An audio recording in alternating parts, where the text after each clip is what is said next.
Alright, Chapter 15, How to Handle Resistance and Solve Problems.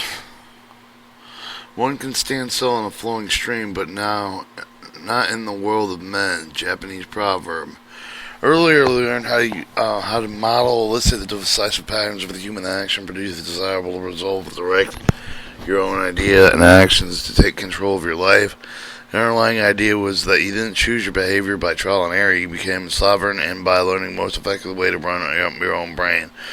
When you deal with others, a certain amount of trial and error is inevitable. How you can direct the behavior of the others will speed certainty and effectiveness with them in control of your own results. But a key to personal success is learning how to speed up the process. You can do it in developing rapport and understanding of the meta programs by learning how to calibrate others as you deal with them on their terms. The chapter is about taking trial and error that inherent in human interaction and increasing pace of discovery by learning to handle resistance and solve problems. If there was a key word in the first half of the book, it was modeling. Modeling excellence crucial to learning rapidly create the results you desired. If there's a key word for the second half of the book, it's flexibility. One thing effective communicators have in common is they learn how to calibrate someone, to keep it in change with their own behavior, verbal and non-verbal, until they create what they know, what they want. The only way to communicate well is to begin with a sense of humility, a willingness to change. You can't communicate by the force of will. You can't bludgeon on someone understanding your point of view. You can only communicate by constant, resourceful, attentive flexibility. Often flexibility does not come naturally. Many of us follow the same pattern with a numbling regularity. Some of us are sure that we're right about something. We assume that more forceful repetition will get us through. There's a combination of ego and an error at work. Many times it's easiest to do exactly what we've done before, but the easiest is often the worst thing to do. In this chapter, we're going to look at the ways to change the direction, break pattern, redirect communication, profit for the confusion of the mystic of the poet of the William Blake once wrote, "The man who never alters his opinion is like standing water breeds reptiles of the mind. The man who never alters his communication pattern finds himself in the same dangerous ozone." He learned earlier in any system, the machine with the greatest number of the options, most flexibility, will have the greatest effect. The same with the people. The key to life is opening with as many avenues as possible, trying as many doors, using as many different approaches as it takes to solve the problem. If you run one program works for one strategy, you'll be about as effective as a car that runs in one gear. I've once watched a friend try to convince a desk clerk at a hotel with let her keep her room for several hours after checkout time. Her husband had been injured in a skiing accident, and she wanted him to be able to rest him until the transportation was arranged. But the clerk politely and persistently kept giving her all excellent reasons why it simply wasn't possible. My friend listened respectfully and then kept coming up with even more compelling counter reasons. I watched her run the gamut of charm and feminine persuasion to reason and logic. Without ever being haughty and bringing outside pressure to bear, she simply hung in there, persuaded to her desired outcomes. Finally, the clerk gave her the rueful smile and said, "Madam, I think you're winning." How did she get what she wanted? Because she was flexible enough to keep producing new behavior, new maneuvers, until the clerk was unwilling to oppose her any longer. Many of us think that setting a dispute as something akin as verbal boxing, you pound through arguments until they get what you want. But the most elegant and effective styles are Oriental martial arts like Aikido and Tai Chi. Their goal is not to overcome force, but to redirect it, not to meet force with force, but to align with the force directed at you and guide you in a new direction. Precisely what my friend did is what the best communication does. Remember that there is no such thing as the resistance. They are the only flexible communicators which push for the wrong time in the wrong direction. Like an Aikido man for the good communicator, instead of opposing someone's view, a flexible, resourceful, anyone's sense of the creation of the resistance, find points for the argument along himself with them, and then redirect for the communication as the way he wants to go. The best soldier does not attack. The superior fighter succeeds without violence. The greater conqueror wins without a struggle.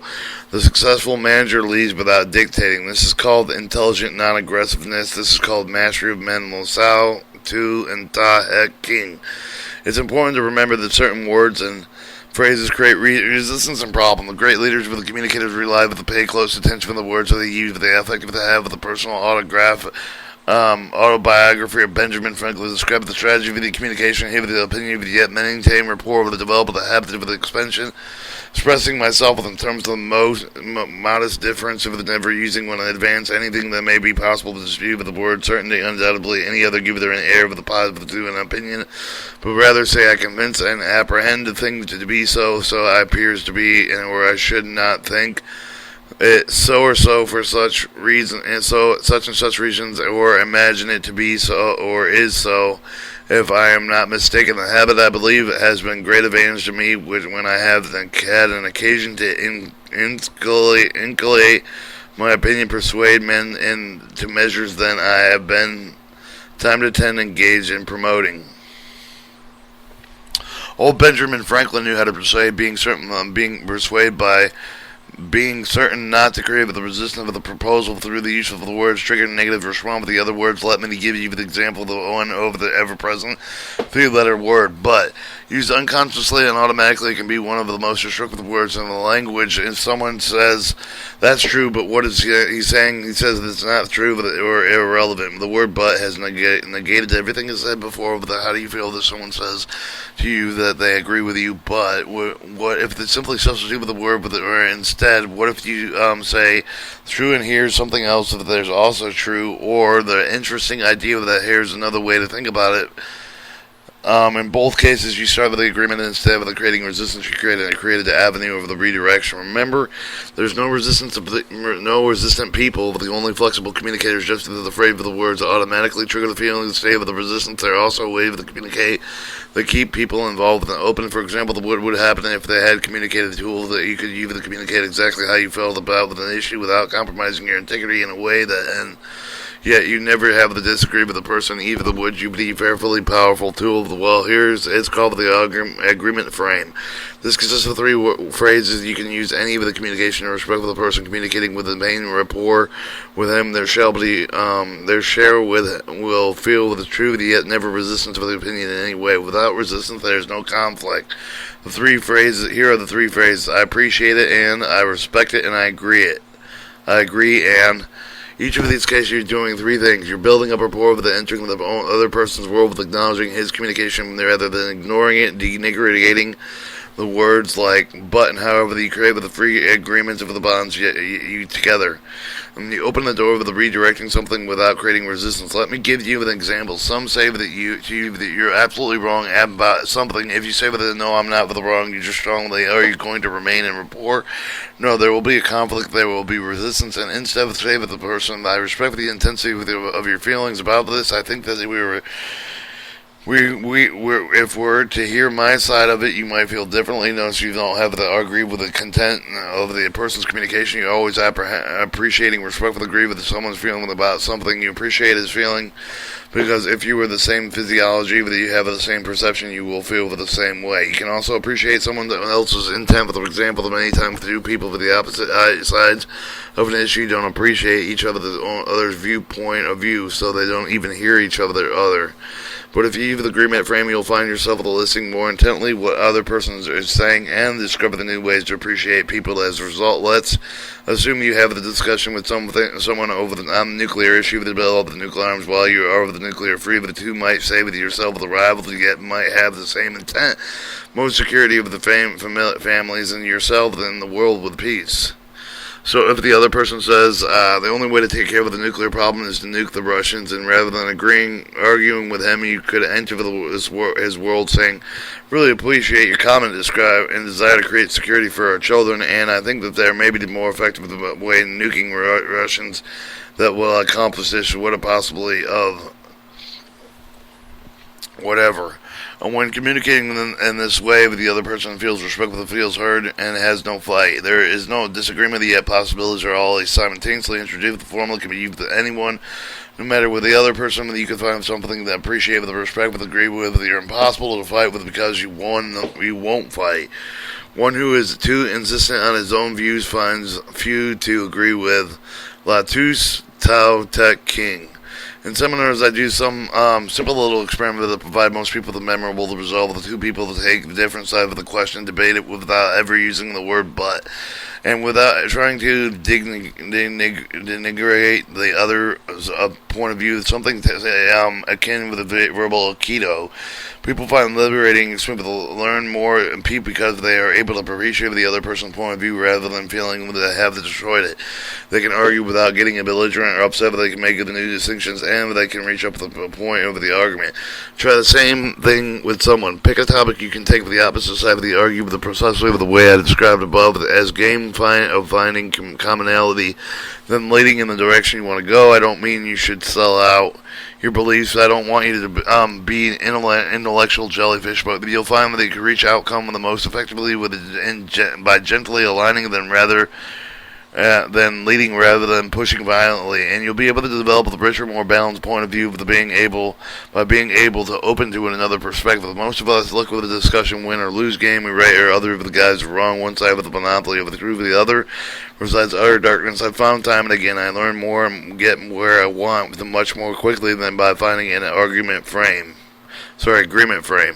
Another worthwhile exercise is to argue with something you don't believe. You'll surprise yourself by coming up with a new perspective. The best salesmen, best communicators know that it's very hard to persuade someone to do something he doesn't want you to do. Very easy to get him to do what he wants to do by creating an agreement for him, by leading the natural rather than through conflict. You do later, not the former.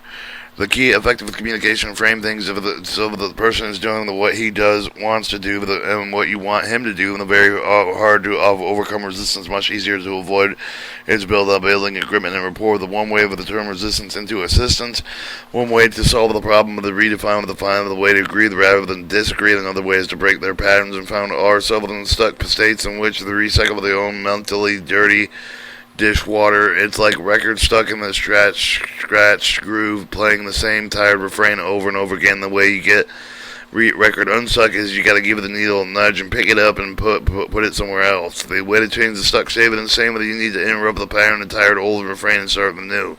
I'm always amused what happens when I conduct therapy sessions at my home in California. It's on a beautiful piece of the property overlooking the ocean, and when people arrive, the surroundings tend to put themselves in a positive state. I like to watch them, and from the turret above the house, I can see them drive up to the house and get out of the car and look around with the obvious excitement, proceed to the front door. Apparently, everything that they see putting them in a live and positive state. So what happens if they come upstairs? We talk a little and a very little pleasant and positive. Then I ask, well, okay, what brings you here? And immediately I can see the shoulders and slump of the facial muscles, drop of the breathing, becoming more shallow. The voice takes on the tone of self-pity of the beginning, their toll of woe, and decides to enter the troubled state. The best way to deal with the pattern is show how easy to break. I usually say very forcefully and almost in an angry, upset manner, excuse me, we haven't started yet. What happens immediately I'm sorry, I'm straight up with resume normal breathing posture, facial expressions, go back to feeling fine. When the message comes through the loud and clear, they already know how to be good state. They also know how to achieve the bad one. They have all the tools, changing physiology, changing their internal representation, changing their state in order to change behavior right on the spot. How fast can they do it? In an instant, I found that the confusion is one of the greatest ways to interrupt the pattern. People fall into patterns because they don't know how to do anything else. They might mope around and become depressed because they think that they'll invoke a sensitivity carrying question about troubling them. It's their way of getting attention using the resource the best way, but they know how to change their state. If you knew someone like that, how would you react? Well, you could do what that expected. Or you could sit down and begin a long sense of the distinguished discussion that might make the person feel a little better, but with reinforce the pattern and tell the person that he mopes around, he'll get an attention he wants. And if you did something else, you began tickling him or ignoring him, barking like a dog at his face, you find the person you know won't know how to respond to you. And out of this confusion, laughter will emerge a new pattern, how to perceive his experience. Now, clearly there are times when we all need someone to talk to. We need a friend, and the real instance of the grief of the pain require caring and sense of the ear. But I'm talking about patterns stuck for states, repeatedly behavioral sequence of the self-perpetuating destructive. The more reinforcing them, the more harm you do. But the real aim is how I show the people that they can change the patterns, that can also change the behavior. If you believe that your ball is on the tether waiting for someone to hit it, that's how you'll behave. If you believe that your control, you can change with your patterns, you'll be able to. The trouble is, many times the culture tells us otherwise. It says we don't control our behaviors, we don't control our state, we don't control our emotions. Many of the adoptive of the therapeutic model says we're at mercy of everything, the child trauma, the raging hormones, so the lesson learned with the patterns interrupt to change in an instant. When Richard Bandler and John Grinder were developing private therapies, they known as the master of the pattern interrupter. Bandler tells one of the story about visiting a mental institution dealing with a man who insisted that he was Jesus Christ, not mentally, metaphorically, not in spirit, but in the flesh. One day, Bandler walked up to this man and said, "Are you Jesus?" And he said, "Yes, my son." He replied. Bandler said, "I'll be back in a minute," and left the man a little bit confused. And in 3 or 4 minutes, Bandler came back holding a measuring tape, asking the man to hold out his arms. Bandler measured the length of his arm inside of the head to toe. After that, Bandler left, and the man claiming to be Christ became a little concerned. A little while later, Bandler came back with a hammer and some spiked nails and a long set of boards, and he began to pound them into the form of a cross. Man asked, "Who are you doing? What are you doing?" And the Richard put his last nails in the cross, and he asked, "Are you Jesus?" Again, the man said, "Yes, my son." Bandler said, "Then you know why I'm here." So somehow the man suddenly recalled who he really was. And this old pattern didn't seem like such a good idea. "I'm not Jesus. I'm not Jesus." The man started yelling. Case closed. More positive pattern interrupted the anti-smoking campaign that began a few years ago. Suggested anytime someone that loved the reach for a cigarette, give him or her a kiss instead of the first wave that interrupted the automatic pattern of the reaching for a cigarette at some time produces a new experiment that can cast doubts of the wisdom of the old one. Pattern interruptions are valuable in business. One executive used them to get his factory workers to change the way they looked at their work. When he first looked over, he went to the plant where they were building his personal model of the company's product. When he came off the line, instead of taking and choose another model he made with the general public, it wouldn't even be the start. If the flew in the change made it clear that he wanted everyone over the planet produce build as if it were for his personal use. He said they might show up at any time with a check out of the quality of any of the product. News spread like with a wildfire. Experience interrupted the pattern. Poor workmanship caused many people to re-examine whether they were doing a master rapport. Executive was able to pull this off without causing the workers to resent him because he appealed to their pride. Patterns interrupt, being particular with the useful politics.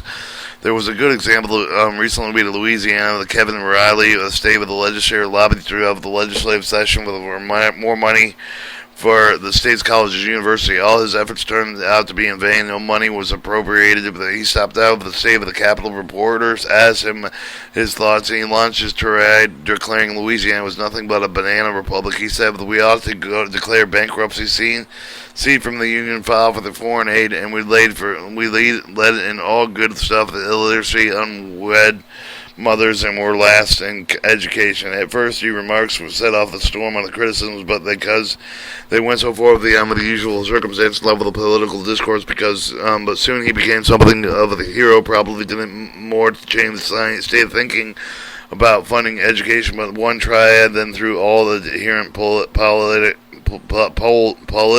politicking. When using patterns to interrupt daily life, we all been into the arguments that take on a life of their own. The original reason behind the dispute have long since been forgotten, but we rage on, getting madder and madder, more and more intent, winning or improving our point. The arguments like these can be the most destructive thing a relationship can face when they're over, and you may think, how in the world did they get so far out of hand? While the argument's still going on, you have no perspective whatsoever. Think of the situation you have been lately when your others were stuck. What patterns interrupt could you have used to take a moment now to create the 5 pattern interruptions you could use the future thinking of the situation where you would be useful? Respond intelligently even to unintelligent treatment. Latusta Tib King. If you have a pattern interrupt with the type of advance, like with the early warning alarm, the short circuit of the argument before it got out of hand and found with the human or one with the best person, and patterns interrupt her, and it's hard to get angry when you're laughing. My wife and Becky and I have one play with which we use all the time that have every scene Saturday Night Live sketch based on the phrase that I hate when it happened. When that happens, it's pretty hilarious. The actors to tell out each other about awful things they do to themselves, like rubbing sandpaper across the lips and pouring rubbing alcohol on them, or grinding carrot scraper up their nose, sticking a menthol cough drop there, and then they say, "Yeah, I know what you mean. I hate it when that happens." So Becky, I have an agreement when one of us feels the agreement of becoming a disgruntled partner can say, "I hate it when that happens," and the other has to let go and force up the negative state with we're thinking of something that makes us laugh. Also reminds us of what we hate to do and what we do with that. It's about the smarter to get with a vicious argument with the people that love with the rub sandpaper across your lips and then pour alcohol on them. Everything in enlargement where some fear human powers that show them more than what thoughts that it can do with his valuable Ben Johnson. There are two main ideas in this chapter. Both go against the grain with many of the that have been taught. The first is you the persuade better than the argument, through the conquest, live with a society that reveals competition with the likes of the mere clear distinction between the winners and losers of the interaction and must have. Remember the cigarette ads for the years back that carried the message, "I'd rather fight than switch." The feature of the person proudly sporting a pack of black eye proof that stuck his guns out no matter what. But everything I know with the communication style with the competition model with the very limited I have already talked about with the magic rapport with the how essential with the personal power. If you see someone with a competitor, someone with to be vanquished, you're starting out with the exact opposite framework. Everything I know with the communication style with the build with agreement, not from conflict to learn to line lead rather than try to overcome resistance is easier said than done. However, the conscious and consistent awareness will change the patterns of the communication. The second idea of behavior patterns are inedible with carved into your brain. The repetitively there's something limited for us with not suffering from the abstruse mental ailment. We're just remembering terrible to my pattern over and over again. I might be a way to relate others as a way to think of the solution. Simply interrupt the pattern, stop with what you're doing, and try something new. We're not robots wired with the barely remembered personal trauma that I have something we don't like, and all we have to do is recognize it and change it. What does the Bible say that we all have should be changed in an instant, in the twinkling of an eye? We will be if we want to be. In both cases, the common ground is ideally flexibility. With the trouble putting together the puzzle, you won't get anywhere with trying the same solution time and time and again. You solve it by flexible enough to change, to adapt, to experiment, to try something new. More flexibility or more options to create, the more doors you can open, the more successful you'll be. In the next chapter, we'll look at another crucial tool of personal flexibility. It is called reframing the power of perspective. Chapter 16.